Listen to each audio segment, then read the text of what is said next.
Mas de forma geral, as emoções nós ainda estamos.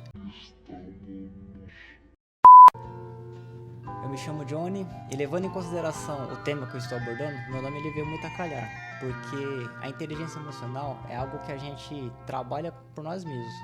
Nós temos que saber lidar com as emoções sem omitir nenhuma delas. Aí, para vocês lembrarem do meu nome, lembre-se de jamais omita na inteligência emocional.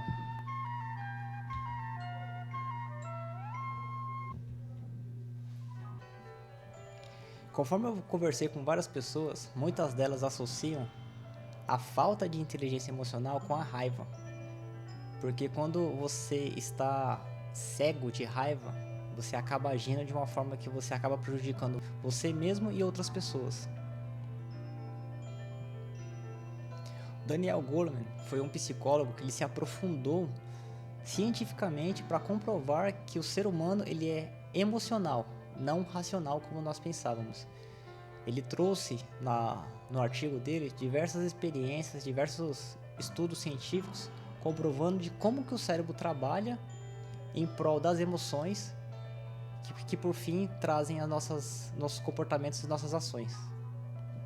Ele pôde identificar que 80% das pessoas mais bem-sucedidas do mundo, elas são bem-sucedidas não necessariamente pelo conhecimento intelectual que elas possuem da área, mas sim pela habilidade de ter esse controle emocional em lidar com outras pessoas e consigo mesmo.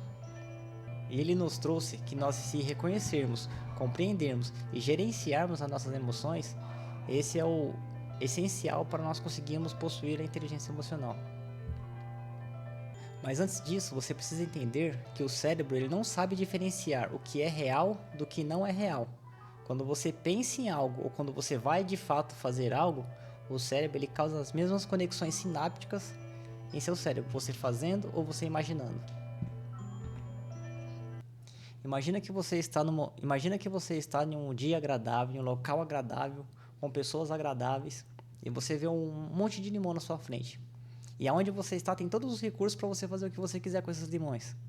Então você pega o limão mais bonito que você vê, você pode pegar um limão, cortá-lo ao meio, sentir a faca deslizando sobre o limão e batendo sobre a madeira, sobre a pia ou sobre a mesa, vendo o caldo do limão escorrendo.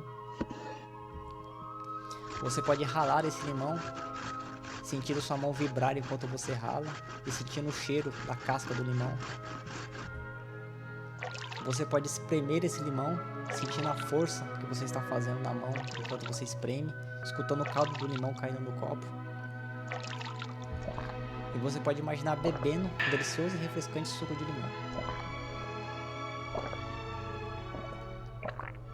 Deixe no comentário o que você sentiu, se você conseguiu imaginar o cheiro, se você conseguiu imaginar o gosto, se você sentiu a boca salivando, ou se sentiu outra coisa.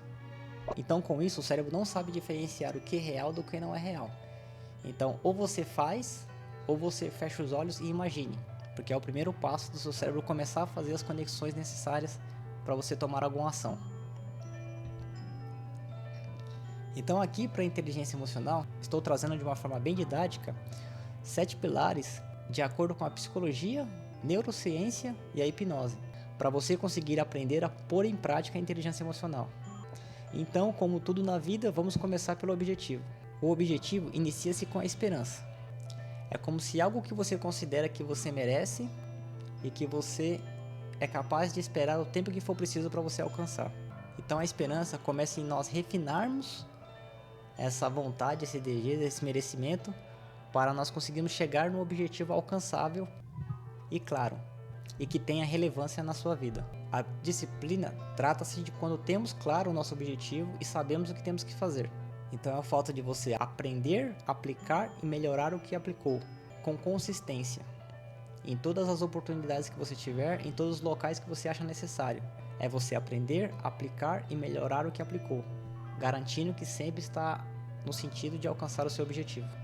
E com isso você consegue estruturar a motivação, que a motivação nada mais é do que um combustível que te move de forma automática para você alcançar seu objetivo. É o que te faz te motivar quando você está triste, te chacoalhar quando você está cansado, mas às vezes é difícil nós definirmos o nosso objetivo. E para isso é preciso aprendermos como funciona o nosso sistema de aprendizado. Eu vou abordar 3 autores que, de acordo com meus estudos, abrangem quase todos o nosso mecanismo de aprendizado. São eles o Howard Gardner, que ele defende que temos a inteligência múltipla, então ninguém é totalmente burro, sempre tem alguém que tem uma inteligência que sobressai dessa pessoa. Temos a inteligência linguística, que é aquela habilidade de se comunicar através da voz ou pela escrita. Temos a inteligência lógica matemática, que é aquela pessoa que tem aquela inteligência abstrata, que ela consegue solucionar problemas sem necessariamente vê-los. Ele tem aquela sensibilidade de ter um pensamento aprofundado que não estão no campo visual. Temos a inteligência espacial, que é aquela pessoa que, ao olhar um ambiente, ele consegue saber a altura, velocidade, tamanho. Então ele tem aquela sensibilidade de saber como que o objeto vai se comportar devido a cada ação.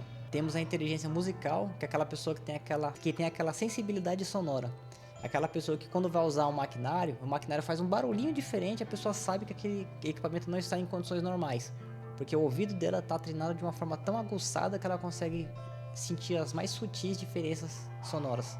Temos a inteligência corporal sinestésica, que a sinestesia vem do fato de sentirmos. São mais atletas, então a pessoa que sabe calibrar o chute, sabe calibrar a força para fazer determinado movimento com o corpo. Temos a inteligência naturalista, que é aquela pessoa que tem aquela afinidade com a natureza, que é a pessoa que tem a facilidade de cuidar de plantas, de cuidar de animais. Temos a inteligência existencial, que é aquela pergunta: quem nós somos, de onde viemos, para onde vamos? Essa pergunta para algumas pessoas pode ser catastrófica, mas a pessoa que possui a inteligência existencial, ela consegue lidar com essas perguntas e qualquer pergunta que vá de forma muito mais abstrata do que a pessoa que tem a lógica matemática. Temos a inteligência interpessoal, que é a capacidade de você lidar com outras pessoas, com outras pessoas ou com um grupo de quantidade de pessoas. Essa habilidade é mais voltada para líderes. E temos a inteligência intrapessoal, que é aquela habilidade de você reconhecer você mesmo, de você saber as suas emoções, conhecer o seu corpo, conhecer a si. Outro autor é o Piaget, que ele defende que nós temos o estágio do desenvolvimento. Resumindo, ele acredita que dificilmente você vai aprender a escrever sem antes você não tiver coordenação motora para segurar um lápis e a habilidade de segurá-lo.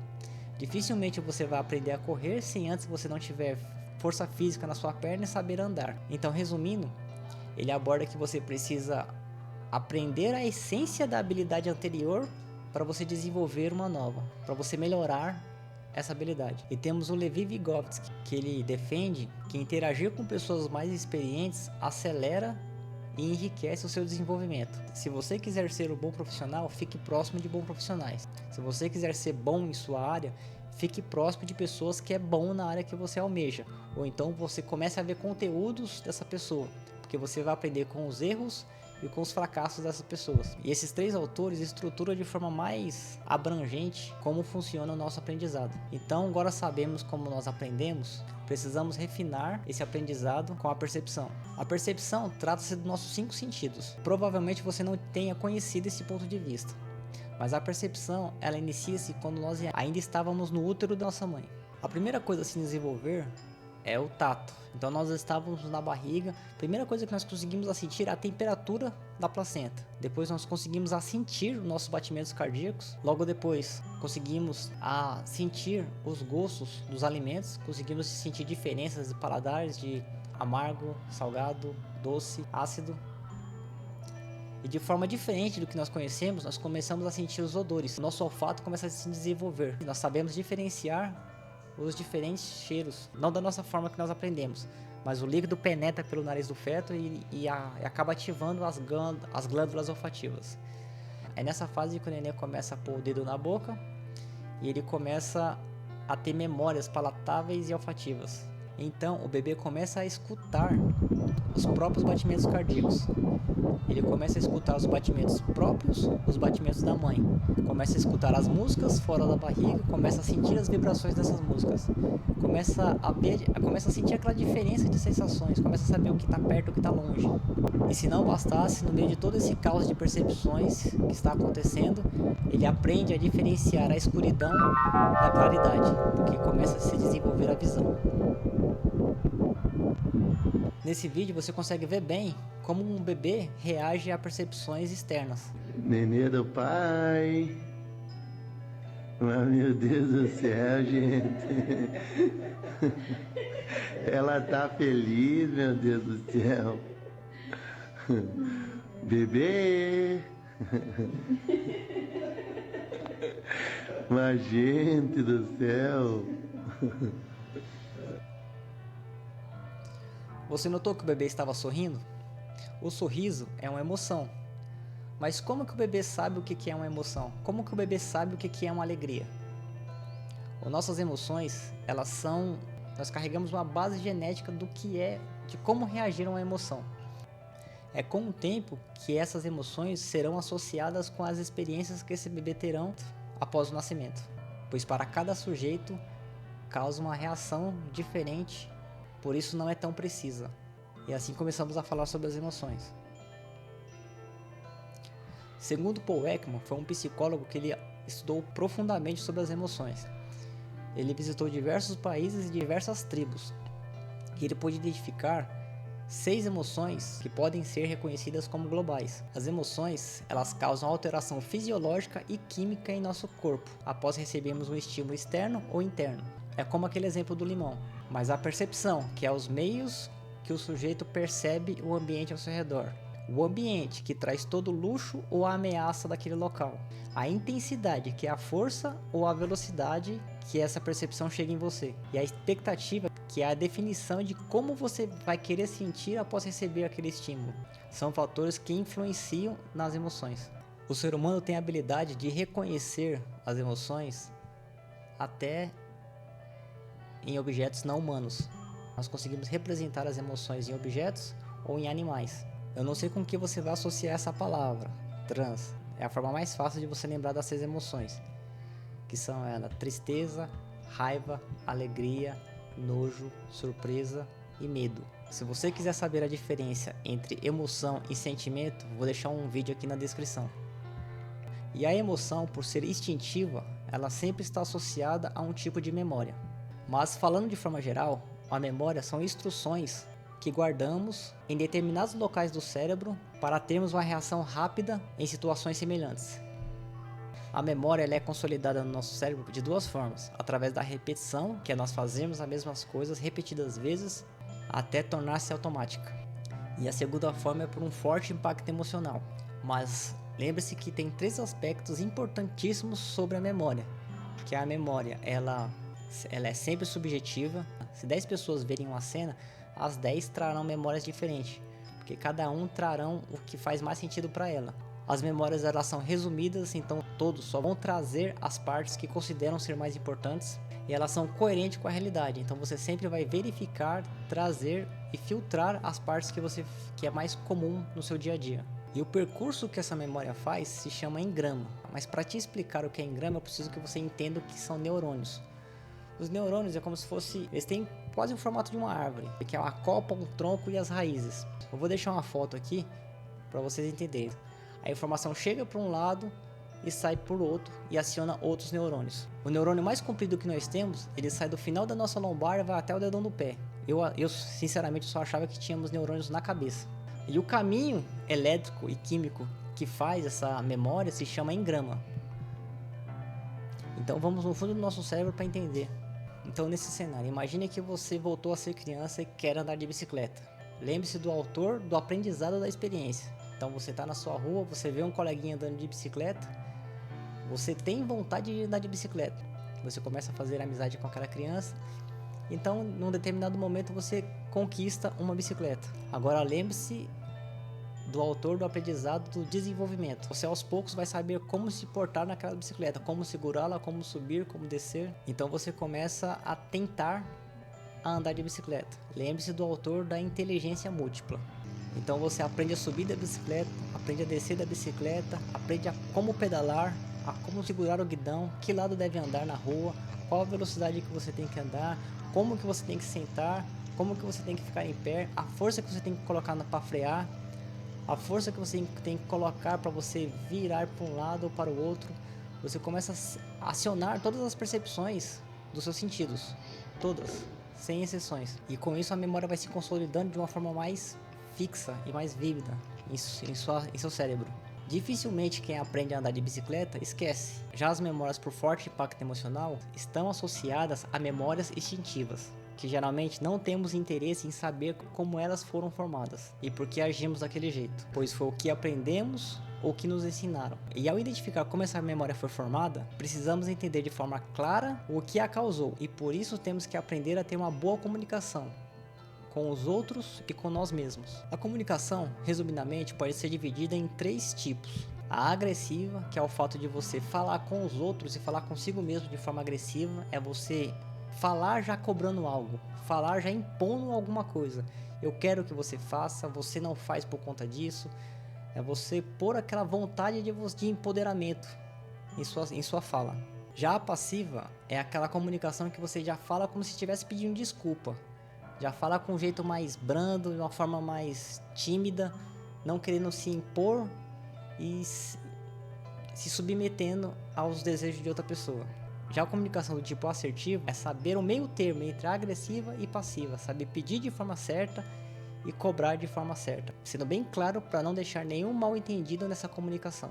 E os canais de comunicação que nós frequentemente usamos são 3, são os visuais, que são aquelas pessoas que precisam ver para aprender. Eu preciso ver fazendo algo, eu preciso ver errando para me aprender a fazer. Temos as pessoas que são auditivas, que ela precisa receber uma ordem clara com as instruções do que deve fazer. Não adianta mostrar, ela precisa ouvir de como fazer. E temos o canal de comunicação sinestésico. A pessoa sinestésica, ela tem que pôr a mão na massa, ela tem que fazer e ela tem que errar para ela aprender. Não adianta mostrar, não adianta falar, ela tem que fazer, ela tem que errar para ela mesma aprender. Então a pessoa que utiliza o canal visual, ela também pode ser uma pessoa agressiva, passiva ou assertiva. A pessoa que é auditiva também ela pode ser agressiva, passiva ou assertiva. E a pessoa sinestésica também, agressivo, passivo, assertivo. O trabalho maior é sabermos qual a comunicação que estamos usando e tentar levá-la de forma mais assertiva possível, entender o tipo de comunicação que estão usando com você, se é agressiva, passiva ou assertiva, e você saber qual é o canal que aquela pessoa está comunicando com você com mais frequência, porque assim você consegue comunicar de forma mais clara e obter informação de forma mais clara, sem o medo de mal entendidos. Já os canais de comunicação vai acelerar o seu aprendizado. Você vai poder comunicar e aprender de forma mais rápida, dominando assim a melhor forma de você ser uma pessoa empática. A empatia é uma habilidade muito cobiçada nos dias de hoje. É uma habilidade que requer bastante domínio e esforço, pois é o centro entre 2 tipos de interações, que são a simpatia, que é você se mostrar agradável, gentil e amigável com outras pessoas. Você ser simpático com as pessoas que gostam das mesmas coisas que você é muito mais fácil. Dos mesmos gostos de novela, dos mesmos gostos de desenho, dos mesmos gostos musicais. Então, quando você encontra pessoas que têm o mesmo gosto, a simpatia ela já se constrói de forma muito mais fácil. Por outro lado, temos o antipático, que é aquela pessoa que eu sei a minha responsabilidade e eu espero que você saiba da sua responsabilidade, que nenhum de nós venha atrapalhar. É aquela situação que a pessoa vai trabalhar doente, com febre, fala pro colega de trabalho, vamos pegar mais leve, porque hoje eu passei mal à noite e eu não tô legal. Uma pessoa antipática vai falar, cara, se você estivesse doente, você não viria trabalhar, você iria ao médico. Se você tá aqui, você veio para trabalhar. Então, ela é mais voltada para um tipo de comunicação agressiva. É aquele conselho bem dado com 2 pés no peito. É bom de escutar?